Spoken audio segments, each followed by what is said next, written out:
Hey guys, I am Teo Samarđija from Croatia. This is my first YouTube video.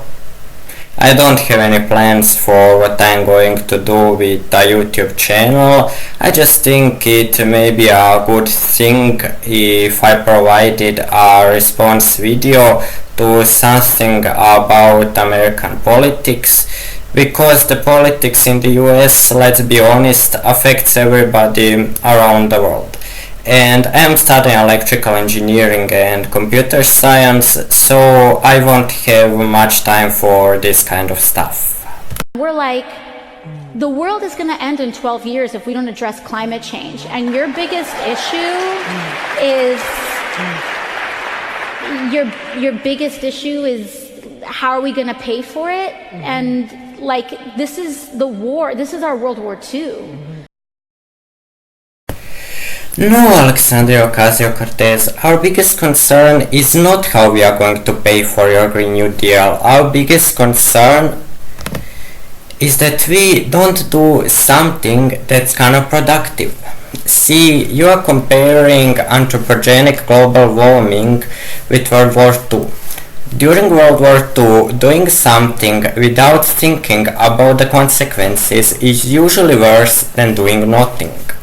For instance, intercepting the ciphered connections to find out where the enemies are and then attacking the enemies based on that information is counterproductive, because you are making it obvious to the enemies that you can intercept their ciphered connections. You're a vegetarian, right? Well, so am I. And I guess you find it very unpleasant when people are proposing unworkable solutions to the problems the meat industry currently creates, such as eating only honeyed meat, or the halal or the kosher slaughter to make deaths of the animals more humane. Well, see, you're doing pretty much the same mistake here. You're proposing laws that would take away the freedom to use fossil fuels from people without giving them a workable alternative. Solar and wind power are not workable alternatives. First of all, while they are cheap and clean, the wind turbines and especially solar panels are anything but cheap and clean. They require a lot of energy, and that basically means a lot of greenhouse gas emissions and a lot of expensive resources, most of them produced from oil, to be made. And they only give power on very sunny or very windy days, because see, the power the wind turbines give is proportional to the cube of the speed of the wind. That means that if the wind gets 2 times slower, the power they give lowers 8 times. 8 times. And it's similar with the solar panels. First of all, they rely on the photoelectric effect. And that means that when the frequency of light is lower than a certain threshold, which is what happens when the angle at which the sun is seen in the sky is low, due to the atmospheric dispersion, they give exactly 0 power. And they also give much less power when they are overheated, which means they basically never work even close to their theoretical capacity. And there is no way to sufficiently store a large amount of electricity for when they don't work. There is a physical limit to how much energy density can be stored in lithium-ion batteries, which is what basically all rechargeable batteries, including those in electric cars, are. And the current batteries are not far from that limit. We may be some 20% below that limit. Electric cars are never going to be able to drive long distances without recharging. And that's why we cannot rely on solar and wind power for things that need to be always running. Now, maybe in the very distant future, we will be able to make hydrogen-ion batteries, which are far more efficient, but it's not proven, and that day is not today. So if you don't provide people with viable alternatives, people are simply going to disobey the law, just like they did during the Prohibition era. I see you realize it's important to base oneself on science when identifying the problems to be solved. Jim Inhofe was wrong when he supposed that the fact that there is snow outside proves or even suggests global warming isn't happening, and thus gave more credence to a fringe theory which is believed by basically nobody in academia than to mainstream science. But you seem not to realize that it's also important to base oneself on science when proposing policies to address those problems. Green New Deal is anything but science-based. Alternative energy sources are, by definition, analogous to alternative medicine, sources of energy that haven't been proven to work. Also, Green New Deal seems to be very much against nuclear energy. Why it is like that? Do you realize that people who have studied this issue mostly agree that it's the safest and the cleanest form of energy there is?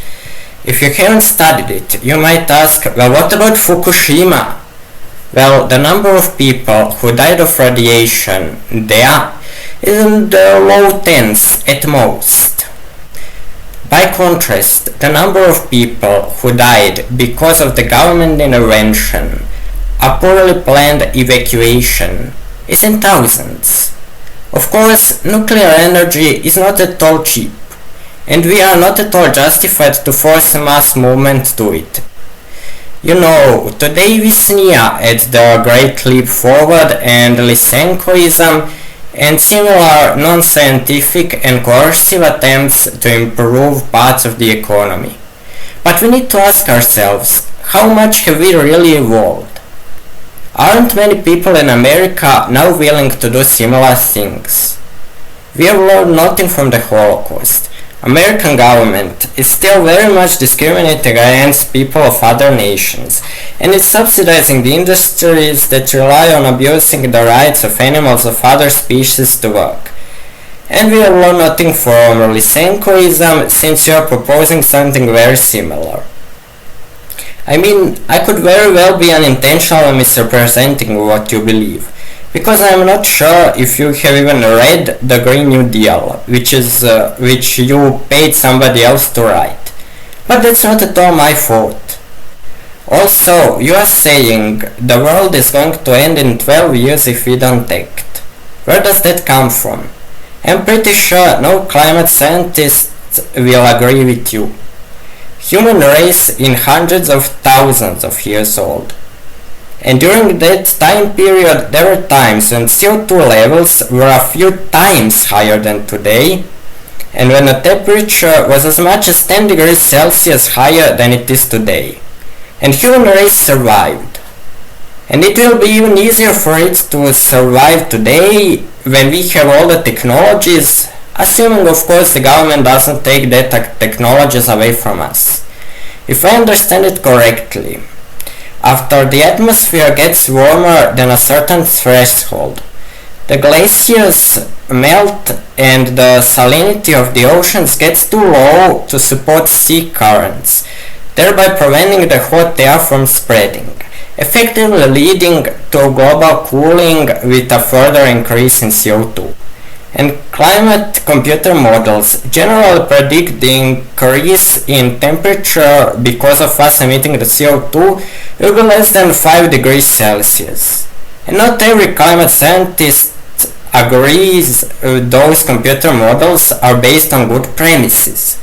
See, virtually all of them presuppose that there is a positive feedback loop between the increase of CO2 in the atmosphere and the increase of water in the atmosphere, and the water is by far the most powerful greenhouse gas, and that positive feedback loop increases the effect of CO2 by a factor of around 3 times. That's not based on a calculation from known constants, or even on solid empirical evidence. So while there is no reasonable doubt that an increase in CO2 levels for now leads to an increase in temperature, it's not clear how much. There are published scientific papers that argue that it's as much as 6 times less than mainstream climate models predict. Those are based on the measurements of infrared radiation from Earth made by satellites, which most of the climate models predict will decrease, while they have actually been increasing over time. I'm not a scientist, and I don't think it's necessary to be able to see that while the issue of whether man-made CO2 emissions lead to some global warming is not controversial, the issue of how much warming they actually cause is controversial. And whether you are wrong in stating the world is going to end in 12 years is not at all controversial about climate scientists. You are wrong. The fear that giving a lot of antibiotics to farmed animals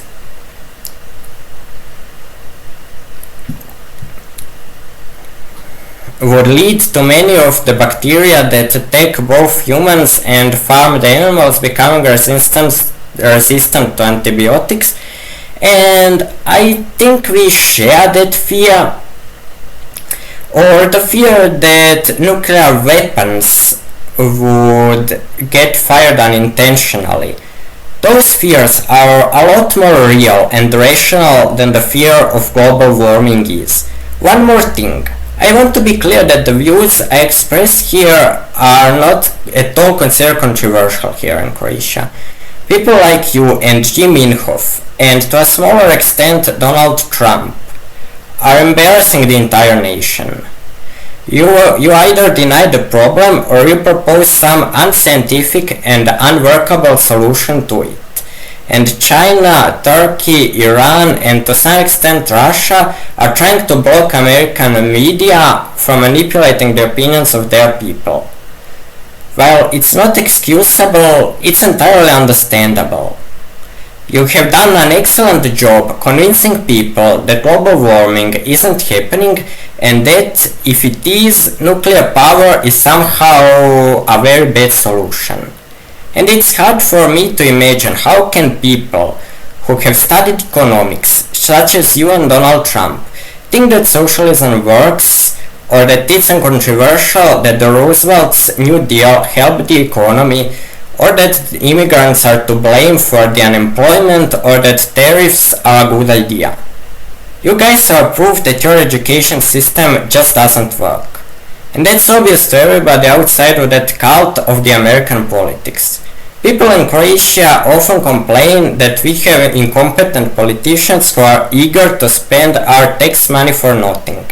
And I say to them, pick up some American media about politics, and then you will see what that actually means.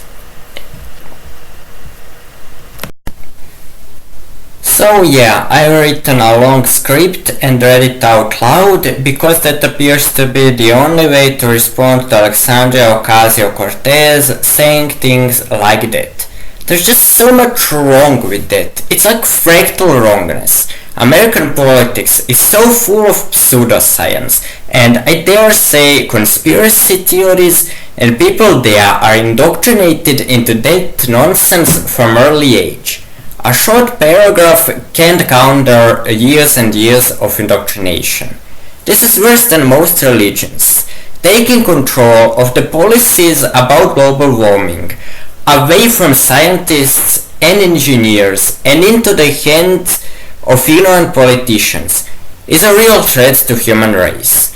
Alexandria Ocasio-Cortez is very unlikely to see this video, but she has countless supporters. And I hope some of them will see this video and think about it. Thanks for watching. Posebno pozdravljam Hrvate koji ovo gledaju. Američki mediji ne govore istinu, mnogi američki političari koji su svakodnevno u medijima Oni su teoretičari urote koji nikada ne budu pozvani na odgovornost za svoje izjave. Što čitate na engleskom, uzmite to s još više zrnaca soli no ono što čitate na hrvatskom. Hvala na pažnji.